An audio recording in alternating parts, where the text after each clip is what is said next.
have been getting asked for so long about my brow routine, so I figured I would show you this today. I have recently done this in another long form video, but I do think some people just don't watch that content, so I wanted to go ahead and show you as well in my short form. So as you see, I do not have brows, and then I just have my foundation. So I'm just gonna go ahead and take any black eyeshadow. You can use whatever kind of color you want to, but I've kind of just done black for a long time. I'm really just gonna start sketching out my shape. So I tend to follow kind of where my, I guess you would say, bone structure maybe is, even honestly a little bit where my brow itself naturally kind of just grows in. For me, I make sure I try not to take it too far in. Of course, concealer, we can clean it up. And then I know this is not new, but I do the trick of lining against the nose and through the pupil for my arch. And then for me, at least for today's look, I'm trying to just pull it straight out.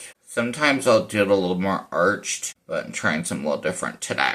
And then I'm just going to do the top part. I tried to leave a little bit of a gap, so as you can see when I add other colors in, it makes it easier to blend. Just gonna kind of follow the same shape and just connect. I'm gonna go ahead and just fill it in, but I'm gonna stop kind of where this colored part of our eyes starts. And then you don't really need to fill it in, even though I am, but you don't need to fill it in too much because I am going to go ahead and take a liquid liner. I'm just using the NYX Epic Wear liquid liner in the shade Black. The reason I do this is, one, I feel like it looks a lot more finished, and I'm only just going to be outlining this outer part. Two, when it becomes summertime, or even just any time, if I rub my brow or itch or whatever, the edge is a lot more likely to kind of mess up. So this is a way to kind of keep it there all the time, and I just have no issues. And like I said, mainly I really like how it looks kind of finished. I leave kind of a little bit of a gap from where that black shadow ends compared to where the liner is. And then I'm just taking a flat shader brush and I'm just going to tap over the edge. This next part is going to be optional. So today I'm using kind of a self-created palette. So I do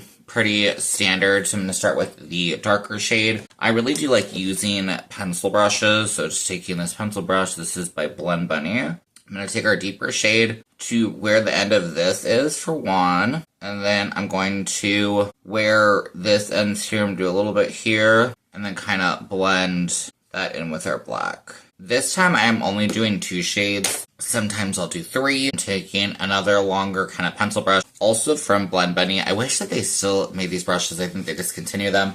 Just taking a lightly bluer or lighter blue shade. And I'm just going to start blending and pulling it in just to kind of recreate the brow shape. Next, to help it look a little bit more blended, I'm just taking a clean blending brush. This one is by Singe. I'm really trying to, instead of taking it this way, I'm trying to keep it in line with, like, if I was to do a contour. So I'm not taking it down, but I'm kind of more, I guess, blending it in this area versus going right across. So that way it still sits within the shape and we don't have to do too much correction with concealer. Now, you can probably see this brow is a lot thicker than this brow. So that is when we will go in with concealer or foundation. I've really been loving this Maybelline foundation. It's like the Lumi Matte one, I think. I really honestly thought I was going to hate this, and I really have been liking it. I'm just using that as my concealer, and I'm just using the flat brush. This one is by Singe. Usually what I will do is determine where I want to cut it off in the front, and then just follow along. And then usually I'll use some sort of a fluffy brush just to, for one, pounce all this concealer in. But for two, I like to take it here in the front and I'm really just kind of just dabbing. And this really just helps to get rid of that line that is sometimes there. You can go back and forth if you need to with that blending brush, but you're kind of always able to use this to dab. And it almost works as your eraser slash blender to make it look a lot more seamless. And then that is basically it. I will take a bit more of the foundation just all over my lid and under my eye for like eyeshadow, but this is the brows. Let me know what you think.